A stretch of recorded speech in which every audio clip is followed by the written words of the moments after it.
Le grand oral des grandes gueules.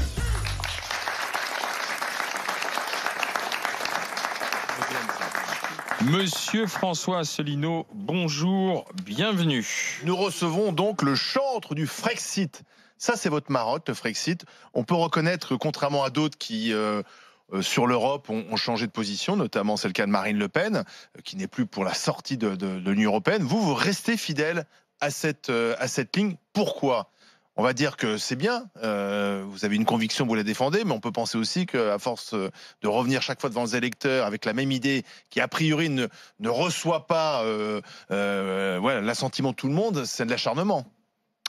Je vous trouve un peu culotté de dire ça, parce que s'il y a bien des partis qui reviennent devant les électeurs depuis 40 ans aux élections européennes, ce sont tous les partis qui proposent aux Français de changer l'Europe. Tous les 5 ans, on nous propose de changer l'Europe, sans jamais expliquer aux Français que ça n'est pas possible. Parce que pour changer l'Europe, il faut modifier les traités européens. Ça ne dépend d'ailleurs pas des parlementaires européens, ça dépend des gouvernements. Et ce ne sont pas les députés européens qui peuvent changer les traités. Mais non, vous savez très bien que les parlementaires européens ont peu de pouvoir. Giscard l'a rappelé il y a quelques semaines. Et pour changer les traités européens, il faut l'accord de 28 gouvernements et ensuite l'accord de 28 parlements ou référendums. Ça fait 56 accords. Et ceux qui défilent devant les Français pour proposer une autre Europe ne se posent jamais la question de savoir ce qu'en pensent les autres pays.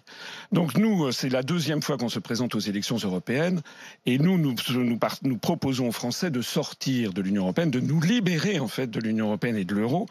Mais ce n'est pas un objectif en soi. Notre objectif, c'est de rendre aux Français leur démocratie, d'empêcher la dégringolade du niveau de vie, la destruction de l'industrie, la destruction de l'agriculture. C'est tout ça qu'il s'agit. Et arrêter également de nous aligner diplomatiquement et militairement sur les États-Unis d'Amérique. Quand on voit comment ça se passe avec l'Angleterre qui n'est toujours pas sortie de l'Union européenne, le fameux Brexit qui est devenu un feuilleton difficile à suivre d'ailleurs, ça donne pas tellement envie de s'engager dans cette voie-là en fait. Mais ça, c'est une vision des choses complètement erronée. Ce qui est difficile, ça n'est pas de sortir de l'Union européenne. D'ailleurs, le Groenland était sorti du marché commun. L'île française de Saint-Barthélemy dans les Antilles est sortie de l'Union européenne en changeant de statut. Le problème n'est pas là. Le problème, c'est que les parlementaires britanniques qui sont majoritairement anti-Brexit, refusent d'appliquer ce que le peuple britannique a décidé. C'est ça le problème, c'est que les européistes refusent le suffrage universel. On l'a vu en France, la même chose, 55% des Français ont voté non à la Constitution européenne. Il s'est passé quoi ? Il s'est passé que pendant 2 ans et demi, les européistes ont fait le gros dos, et fin 2007, eh bien, on a ratifié dans le dos des Français, c'est-à-dire les parlementaires, ont ratifié dans le dos des Français la Constitution européenne. Oui, c'était écrit en tout petit, et c'est pas là-dessus que les gens s'étaient décidés. C'est-à-dire que nous avons affaire à un véritable problème de démocratie. D'ailleurs, si le Brexit se passait si mal, on nous a expliqué que les Britanniques étaient ravagés de remords, ils regrettaient leur vote. Vous avez vu les sondages pour Nigel Farage ? Nigel Farage et son parti du Brexit est en train de pulvériser la scène politique britannique telle qu'on la connaît depuis 2 siècles. C'est-à-dire qu'il est en train, avec son parti du Brexit, de faire plus de voix que le Parti conservateur et le Parti travailliste réunis. Et il s'agit en fait d'un problème de démocratie sur le continent européen. Voilà la question. La démocratie a été confisquée selon vous alors ? En France, oui. 55% des Français, dont moi, avons voté non à la Constitution européenne. Ça n'a pas été. Et ça n'a pas. C'est le contraire qui a été, puisque le même texte a été adopté par nos prétendus représentants. D'ailleurs, au passage, Monsieur Truchot, je voudrais vous féliciter. Parce que vous avez dit, il y a quelques jours, vous avez dit quelque chose que je crois extrêmement juste. Le vrai débat en France, c'est pas entre En Marche et le Front National, parce que tout le monde maintenant veut rester dans l'Union européenne et dans l'euro, sauf nous. Vous avez dit, et j'ai trouvé que c'était vraiment très bien, le vrai débat, ça sera entre Madame Loiseau et François Asselineau. Pour qu'il y ait, parce que c'est ça le vrai débat, qui va s'imposer de toute façon, que cela plaise ou ne plaise pas. Le vrai débat qui s'impose maintenant au peuple d'Europe, c'est le maintien de l'État-nation, avec sa solidarité nationale, son indépendance, sa démocratie, ou bien la disparition des États-nations au profit d'une mondialisation pilotée par une oligarchie financière. Vous ne croyez pas à la troisième voie ? Non, je n'y crois pas. Bellamy, qui était là vendredi à votre place, François-Xavier Bellamy, dit justement moi je refuse aussi ce match entre d'un côté Macron et de l'autre Marine Le Pen, mais je propose une troisième voie, c'est-à-dire qu'une Europe, mais une Europe qui va mieux se protéger, qui mettra plus de frontières, mais qui en même temps a un destin commun. Moi, j'appelle ça du nationalisme européen, soit dit en passant, puisque bâtir des frontières, je trouve très étrange que ces gens soient contre les frontières nationales, ils sont francophobes en fait, et en fait ils veulent bâtir des frontières au niveau européen. Je vois pas pourquoi les frontières serait formidable au niveau européen, ne serait pas bien au niveau français. Mais c'est surtout que l'exploit a montré que ça ne marche pas. Il va falloir, et les années qui viennent vont montrer le vrai choix des Français, c'est soit on garde la France et on laisse l'Union européenne se détruire, soit on garde l'Union européenne et on laisse la France disparaître. David Dickens. Alors, bonjour Monsieur Asselineau, vous venez de dire que ceux qui défendent les frontières européennes sont des francophobes. C'est la position de Michel Serres, académicien et philosophe, qui explique que depuis 70 ans, l'Europe nous maintient dans une situation de paix. C'est assez incontestable. Qu'est-ce que vous répondez à Michel Serres quand il dit ça, quand vous nous parlez de francophobie, quand on dit qu'il faut traiter la question de la migration, mais la traiter aux frontières de l'Europe? Alors, s'agissant de la paix, ça c'est un slogan que je réfute complètement. Je voudrais ici annoncer aux Français qui ne le savent pas qu'il y a une dizaine de jours, la France a installé 300 soldats français, des dizaines de blindés, des dizaines de chars sur la base militaire de Tapa en Estonie, à 120 km de la frontière russe.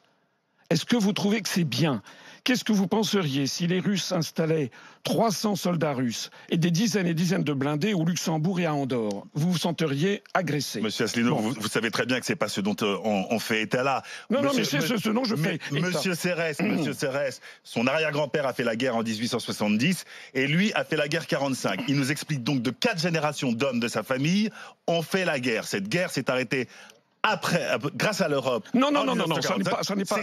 C'est sa position, et il dit qu'on parle beaucoup des 30 glorieuses, pas assez des 70 paisibles. Est-ce que, si vous voulez, monsieur Asselineau, moi j'ai été surpris par votre programme et agréablement surpris.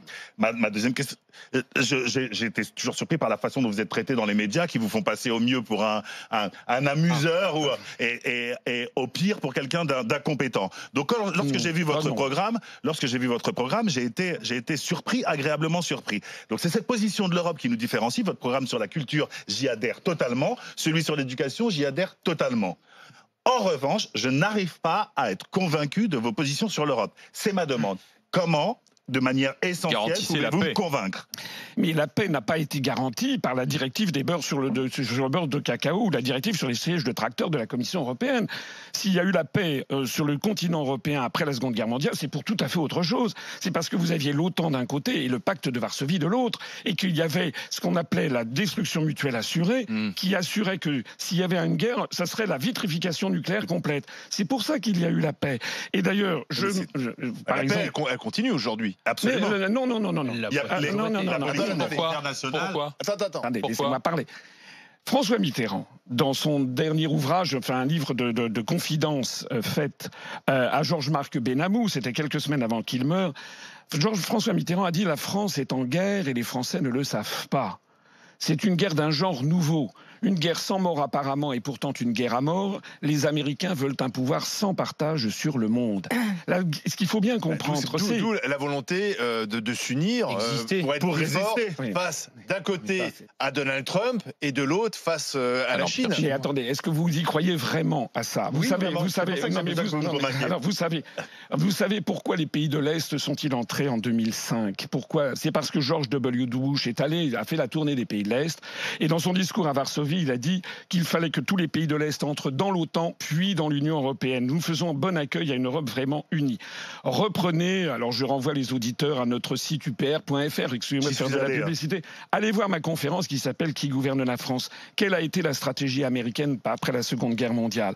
Et ne me dites surtout pas que l'Union européenne a vocation à s'opposer à la Chine. Ce n'est pas vrai. Ce n'est pas vrai parce que la Chine est devenue un très grand investisseur, par exemple en Italie ou en Grèce. D'ailleurs, l'Italie et la Grèce maintenant ont embrayé sur le projet des routes de la soie. Et puis aussi, vous savez que l'Allemagne fait un commerce extérieur considérable avec la Chine. Donc, de toute façon, vous n'aurez pas d'opposition à l'intérieur de l'Union européenne vis-à-vis de la Chine. Vous êtes très bon pour démonter cette Union européenne critiquée. Effectivement, elle est critiquable. Il y a beaucoup de choses qu'on a du mal à comprendre. Mais vous êtes plus difficilement... on a du mal à être convaincu par l'idée qu'en étant seul, finalement, que la France se replie un peu sur elle-même, elle pourrait faire face à ces défis qui sont les défis de la mondialisation, les défis de la concurrence. Mais pourquoi voulez-vous que la France... Le défi des échanges. Et pourquoi voulez-vous que la France soit seule? Où est-ce que vous avez vu que je voulais... les frontières. Mais non, d'abord, nous, s'agissant des frontières terrestres, on a proposé sur Schengen que ce soit soumis au référendum des Français. Deuxièmement, est-ce que vous croyez que la Suisse est seule ? La Suisse, c'est le pays du monde qui a le plus de conférences internationales. Et La Suisse a croyez-vous... quand même moins d'influence que la France. Oui, mais c'est un petit pays, mais la façon que la Suisse a de protéger ses frontières et donc sa production intérieure, c'est quand même assez particulier, vous avouerez. Oui, ben, il faut un protectionnisme. C'est pas généralisable. Il faut un protectionnisme intelligent, notamment pour les produits agricoles. C'est-à-dire qu'au moment de la récolte de fruits, par exemple de cerises ou de fraises, parce qu'il y a des cerises et des fraises en Suisse, il faut monter les droits de douane sur les produits d'importation. Oui. Mais dès que c'est fini, ils font baisser de telle sorte que les consommateurs peuvent acheter des fruits ailleurs. Regardez les agriculteurs du Sud-Ouest en ce moment, ils sont extrêmement mécontents de la concurrence parce qu'on est en train de détruire l'agriculture française avec ce système. Je suis totalement convaincu. C'est bien là où moi, ma vision de l'Europe, c'est d'abord plus d'Europe que moins d'Europe comme vous le proposez. C'est qu'aujourd'hui, la première bouche solvable du monde, c'est l'Europe. C'est comme ça. Et que dire aujourd'hui, on va sortir complètement de l'Europe, c'est se couper d'un marché.